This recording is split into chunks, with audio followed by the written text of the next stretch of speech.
A very good morning to all of you. Radhe Radhe, नमस्कार दोस्तों। आशा करता हूँ आप सभी बहुत अच्छे होंगे। मेरा नाम है सुनील और स्टार आईक्यू परिवार में आप सभी का हार्दिक अभिनंदन करता हूँ।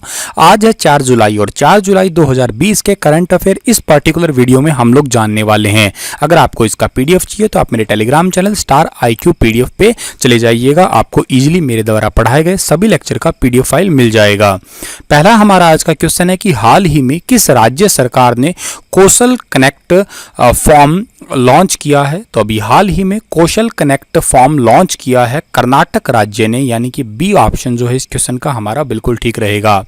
इस पोर्टल का मतलब क्या है? इस पोर्टल का सीधा सा उद्देश्य है कि कौशल का मतलब ही आपको समझ आ गया होगा, स्किल का है, ताकि रोजगार को तलाश करने वाले जितने भी लोग हैं उनको आसानी से नौकरी मिल सके। ठीक है, आप सोचेंगे कि सर जी ये तो बहुत बढ़िया काम है। तो ये तो जाहिर सी बात है अभी फ़िलहाल के लिए शुरू किया है जो कि प्रवासी लोग हैं, क्योंकि हर राज्य सरकार यही कुछ न कुछ नियम चला रही है प्रवासियों के लिए, यानी कि जो बाहर गए थे या मजदूर थे जिनके पास में काम नहीं था, अब वो अपने गृह राज्य में लौट आए हैं, तो उनके लिए ये रोज़गार तलाशने के लिए एक पोर्टल लॉन्च किया गया है।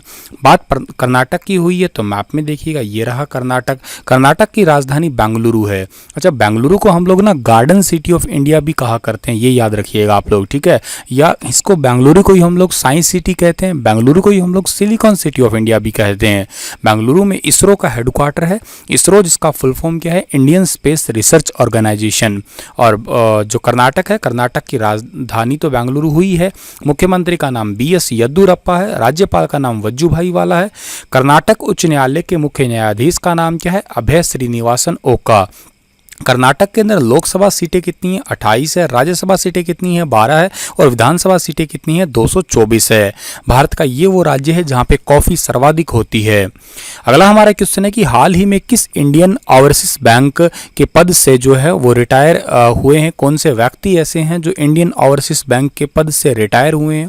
तो वो रिटायर होने वाले व्यक्ति का नाम है कर्णम शेखर। ए ऑप्शन सही है इस क्वेश्चन का हमारा, जो कि आपको फोटो में दिखाई दे रहे हैं, यही है कर्णम शेखर। ये 1983 के अंदर जो है भारतीय स्टेट बैंक में अधिकारी के तौर पे नियुक्त हुए थे। और इंडियन ओवरसीज बैंक की बात हुई है तो इस बैंक की स्थापना 10 फरवरी 1937 को हुई थी। इसका हेडक्वार्टर चेन्नई तमिलनाडु के अंदर है। अगले हमारे क्वेश्चन की ओर चलते हैं। तो हाल ही में किस राज्य में कॉन्टिन्यूअस गैल्वेनाइज्ड रेबार उत्पादन सुविधा सेंटर का उद्घाटन किया गया है? तो अभी हाल ही के अंदर जो है कॉन्टिन्यूअस गैल्वेनाइज्ड रेबार सेंटर का जो इनॉग्रेशन हुआ है वो हुआ है पंजाब के अंदर। सी ऑप्शन जो है इस क्वेश्चन का हमारा बिल्कुल ठीक रहेगा। इस सेंटर का इनोवेशन किया किसने है? हमारे भारत के इस्पात मंत्री और पेट्रोलियम मंत्री जिनका नाम है धर्मेंद्र प्रधान, उन्होंने इस सेंटर का उद्घाटन किया है। अब ये होता क्या है कॉन्टिन्यूअस गैल्वेनाइज्ड रेबार? देखिएगा, हमारा जो लोहा होता है, लोहे के सरिये वगैरह होते हैं, आप लोगों ने देखा होगा, और जब हम लोग छत वगैरह बनाते हैं, घर बनाते हैं, तो उनको मोड़ा तोड़ा जाता है। और कई बार क्या होता है कि सरिये को जैसे ही बेंड करते हैं तो वो उसके ऊपर जो है क्रैक आने दिखाई दे लेते हैं। ठीक है, या उसके अंदर क्रैक आने के साथ साथ वो टूट भी जाता है। तो इसी समस्या से निजात पाने के लिए, और दूसरी बात क्या है कि सरिया पड़ा पड़ा है, उस पर जंग भी लग जाता है। अच्छा, लोहे पे जंग ना लगे इसलिए हम लोग गैल्वेनाइजेशन का प्रोसेस का यूज़ करते हैं, जिसके अंदर जिंक का ही तो यूज़ होता है। हालांकि बहुत ही कम अमाउंट इसमें एल्युमिनियम की भी डालते हैं 0.2%, और के साथ में जिंक मिला के जो है इसको जिंक आयरन एलॉय लेयर्स के नाम से पुकारते हैं। और इससे मतलब ये करना ऐसा इसलिए ज़रूरी होता है ताकि जैसे उसको ट्विस्ट करे तो क्रैक ना आए, वो फटे ना, उसकी कोटिंग वगैरह में भी कोई ज़्यादा वो है फ़र्क ना पड़े। ये बहुत इंपॉर्टेंट बात है जो आपको याद रखनी है। तो ये तो आपको समझ आ गया होगा। अब अगली बात ये है कि इस सेंटर की उद्घाटन किसने किया है? धर्मेंद्र प्रधान ने किया है। बात पंजाब का हुआ है तो पंजाब की राजधानी क्या है? चंडीगढ़ है। पंजाब के मुख्यमंत्री का नाम क्या है? कैप्टन अमरिंदर सिंह। पंजाब के राज्यपाल कौन है? विजेंद्र पाल सिंह बदनौर या VP सिंह बदनौर भी कहते हैं। और पंजाब और हरियाणा हाईकोर्ट के मुख्य न्यायाधीश का नाम रविशंकर झा है।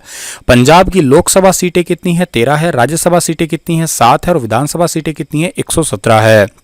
आगे बढ़ते हैं हम लोग। तो विश्व खेल दिवस कब मनाया जाता है? एक्चुअली में ये क्वेश्चन है हमारा कि विश्व खेल पत्रकार दिवस कब मनाया जाता है? तो ये मनाया जाता है 2 जुलाई को। बी ऑप्शन जो है इस क्वेश्चन का हमारा बिल्कुल ठीक रहेगा। और इस दिन का मनाने का सीधा सा उद्देश्य है कि खेल पत्रकार जितने भी हैं, स्पोर्ट्स जर्नलिज्म जितने भी हैं, उनके काम की सराहना करना और अपने काम में बेहतर करने का उनको प्रोत्साहित करना। इस दिन को मनाने की शुरुआत तो है international sports press association AIPS की 17वीं वर्षगांठ को चिन्हित करने के लिए 1994 के अंदर इसकी स्थापना हुई थी। और AIPS की जो है इस वर्ष 96वीं वर्षगांठ है। अगले क्वेश्चन की ओर चलते हैं हम लोग। हाल ही में भारतीय जनसंचार संस्थान IIMC के नए महानिदेशक कौन बने हैं? तो अभी हाल ही में इंस्टीट्यूट ऑफ मास कम्युनिकेशन के नए जो DG बने हैं, डायरेक्टर जनरल या महानिदेशक बने हैं, इनका नाम है संजय द्विवेदी। ए ऑप्शन जो है इस क्वेश्चन का बिल्कुल ठीक है, जो कि आपको फोटो में दिखाई दे रहे होंगे। और संजय द्विवेदी जो है वर्तमान में भोपाल के मक्खन लाल चतुर्वेदी राष्ट्रीय एकता पत्रकारिता एवं संचार यूनिवर्सिटी जो है उसके अंदर रजिस्ट्रार के रूप में काम कर रहे थे। IIMC जो है Indian institute of mass communication है, भारतीय जनसंचार संस्थान, इसकी स्थापना 1965 में, हेडक्वार्टर न्यू दिल्ली में। चेयरमैन का नाम क्या है? अजय मित्तल। और अध्यक्ष का नाम क्या है? KS धतवालिया। अगले क्वेश्चन की ओर चलते हैं हम लोग। ही में किस शहर में इंद्रमणि पांडे संयुक्त राष्ट्र के लिए भारत के स्थायी प्रतिनिधि नियुक्त हुए हैं? तो अभी हाल ही में इंद्रमणि पांडे जो हैं वो संयुक्त राष्ट्र के लिए भारत के स्थायी प्रतिनिधि नियुक्त हुए हैं। ये जिनेवा शहर के अंदर नियुक्त हुए हैं। सी ऑप्शन जो है इस क्वेश्चन का वो बिल्कुल ठीक रहेंगे। जो आपको फोटो में दिखाई दे रहे हैं वही हैं इंद्रमणि पांडे। अच्छा, इससे पहले जिनेवा के अंदर संयुक्त राष्ट्र के इन निकायों के राजीव के चंद्र भारतीय दूत के रूप में नियुक्त थे, जिनका 3 साल का कार्यकाल जो है वो पूरा हो चुका है। जिनेवा शहर आप सभी जानते होंगे स्विट्जरलैंड के अंदर है। जिनेवा के अंदर जो है WHO यानी कि वर्ल्ड हेल्थ ऑर्गेनाइजेशन का हेडक्वार्टर के भी कहलाता है या वहीं पे ही स्थित है। आप UN की बात कर रहे हैं तो UN का फुल फॉर्म यूनाइटेड नेशन है। इसकी स्थापना 24 अक्टूबर 1945 को हुई है। हेडक्वार्टर न्यूयॉर्क के अंदर है और इसके सदस्य देश जो है वो 193 हैं। एंटोनियो गुटेरेस इसके अध्यक्ष है। हेडक्वार्टर न्यूयॉर्क के अंदर है। हरियाणा तहसीलदार के एग्जाम के अंदर ये वाला क्वेश्चन पूछा गया था और भी एग्जाम में कई बार आ चुका है, तो इसे इंपॉर्टेंट मार्क करके आप लोग जरूर याद कर लीजिएगा। आगे बढ़ते हैं। तो हाल ही में किस बैंक ने किसानों के लिए ई किसान धन एप्लीकेशन लॉन्च किया है? तो अभी हाल ही में जो ई किसान धन एप्लीकेशन लॉन्च किया है उस बैंक का नाम है HDFC बैंक। बी ऑप्शन जो है इस क्वेश्चन का हमारा वो बिल्कुल ठीक रहेगा। अच्छा, HDFC बैंक ने इस एप्लीकेशन को लॉन्च किया है। इस एप्लीकेशन को मंडी में कीमत जितनी भी है, जैसे कई बार बोली वगैरह लगाते हैं ना, उसके लिए नई किस टाइप की खेती करनी है। कई बार देखिएगा आजकल आप लोगों ने देखा होगा किसान बड़े एडवांस हो चुके हैं भाई।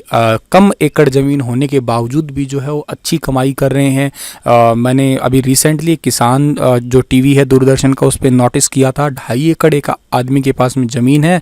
उस 2.5 एकड़ के अंदर जो है उसने तोरी लगा रखी है, उसी के अंदर मक्का लगा रखा है, गुलाब के फूल लगा रखे हैं और के साथ में जो है उसी 2.5 एकड़ के अंदर जवार बाजरा लगा के और 7 गायों की एक डेयरी भी कर रखी है। तो ऐसे ही अत्याधुनिक टाइप से जो मशीनों से खेती कर रहे हैं, नवीनतम खेती की जानकारी, नई नई टेक्नोलॉजी, मौसम की भविष्यवाणी, क्योंकि जो खेती कर रहा है उसके लिए मौसम की भविष्यवाणी तो बहुत ज़रूरी होती है। अच्छा, बीज के भी बहुत सारे अलग अलग प्रकार आते हैं, ठीक है। हाइब्रिड बीज आता है। कई बार क्या होता है कि खेती के अंदर बहुत अच्छे से मेहनत की जाती है लेकिन बीज इतना अच्छा नहीं होता है, ठीक है। और उसके इन सभी चीज़ों की जो है जानकारी SMS के द्वारा दी जाएगी। और HDFC की बात हो रही है तो HDFC का फुल फॉर्म है हाउसिंग डेवलपमेंट फाइनेंस कॉर्पोरेशन। स्थापना इसकी अगस्त 1994 के अंदर हुई है। हेडक्वार्टर इसका मुंबई के अंदर है और अध्यक्ष का नाम क्या है? CM वासुदेव है। प्रबंध निदेशक का नाम क्या है? मैनेजिंग डायरेक्टर का नाम क्या है? आदित्य पुरी है। आगे बढ़ते हैं हम लोग। तो हाल ही में किसने केंद्रीय फिल्म प्रमाणन बोर्ड CBFC के मुख्य कार्यकारी अधिकारी यानी कि CEO चीफ एग्जीक्यूटिव ऑफिसर का पदभार संभाला है? तो अभी हाल ही में central board of film certification का जो CEO बने हैं उनका नाम क्या है? उनका नाम है रविंदर भाकर। बी ऑप्शन जो है इस क्वेश्चन का बिल्कुल ठीक है, जो कि आपको फोटो में दिखाई दे रहे हैं। वह अनुराग श्रीवास्तव की जगह पे इन्होंने जो है पदभार संभाला है। अच्छा, ये इससे पहले Indian railway store service IRSS के 1999 बैच के अधिकारी है।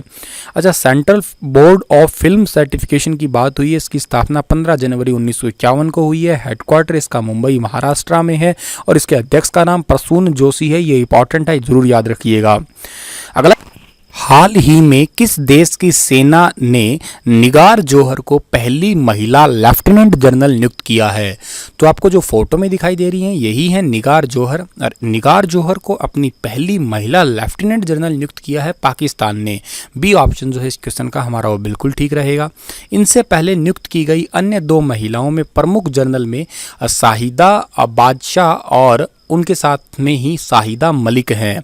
पाकिस्तान का जिक्र हुआ है तो पाकिस्तान एशिया महाद्वीप में स्थित है। ये आपको मैप में दिख रहा होगा। पाकिस्तान की राजधानी इस्लामाबाद है, करेंसी पाकिस्तानी रुपया है और पाकिस्तान के प्रधानमंत्री का नाम इमरान खान है, राष्ट्रपति आरिफ अलवी है। भारत और पाकिस्तान के बीच की लाइन को रेड क्लिफ लाइन कहा जाता है। अगला हमारा क्वेश्चन है, हाल ही में किसे 2020 ग्रेट इमिग्रेंट्स से सम्मानित किया गया है? तो अभी हाल ही में 2020 ग्रेट इमिग्रेंट से सम्मानित किया गया है सिद्धार्थ मुखर्जी और प्रोफेसर राज चेट्टी को। ए और बी दोनों ही ठीक रहेगा। इस क्वेश्चन का आंसर जो है ये जो आपको फोटो में दिखाई दे रहे हैं इन्हीं को ही 2020 इमिग्रेंट्स अवार्ड से सम्मानित किया गया है। भारतीय अमेरिकी पुलित्जर पुरस्कार विजेता और लेखक और फिजिशियन सिद्धार्थ मुखर्जी और हार्वर्ड यूनिवर्सिटी में अर्थशास्त्र के प्रोफेसर राज चेट्टी को कोविड-19 महामारी को रोकने के लिए उनके प्रयासों के लिए कार्नेगी कॉरपोरेशन ऑफ न्यूयॉर्क ने 2020 ग्रेट इमिग्रेंट्स की सूची में 38 अमेरिकी नागरिकों के साथ में जो है इन्हें सम्मानित किया है। ठीक है जी। आप लोगों के लिए आज क्वेश्चन है एक, आज से आपको मैं डेली क्वेश्चन दूंगा, आप उसका आंसर बताइएगा, डिटेल से बताइएगा। The Swaraj party was formed by, Swaraj party की स्थापना जो है वो किसने की थी, किसने स्थापित किया था? ये आपके लिए 4 ऑप्शन है, आप बताइएगा। ठीक है, और डिटेल से बताने की कोशिश कीजिएगा। Thank you so much. कल इसका जवाब मैं आपको दे दूंगा। आज के लिए इतना ही, तब तक के लिए आप हंसते रहना, मुस्कुराते रहना। धन्यवाद।